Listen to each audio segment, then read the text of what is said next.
होइन यो यस्तो भैँसीलाई चाहिँ के परेर बाटोमा लम्पसार परेको फेरि त्यहाँ हेर्नु न आँसु पुस्ने मान्छे पनि फेरि त्यस्तै अनि रोटामा लम्पसार हुने भैँसी पनि त्यस्तै होइन नेपालमा साँच्चै नि महिलाहरू पीडितै भएको हुन् कि यो महिलाहरूले गर्दा पुरुषहरू चाहिँ पीडित भइरहेछन् कि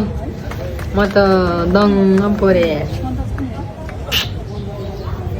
जे गर्छन् यस्ता भैँसीहरूले गर्छन् क्या न्याय नपाएर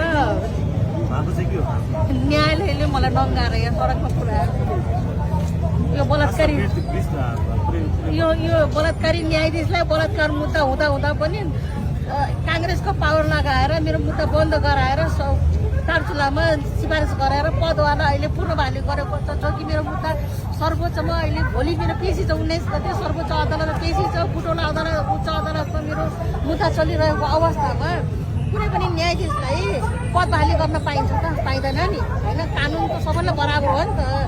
सानालाई होस् कि ठुलालाई होस् कानुन त बराबर हो नि त समान हो नि बराबर होइन हिजो केपी ओलीलाई सभातिर लिएर जाने सरकारले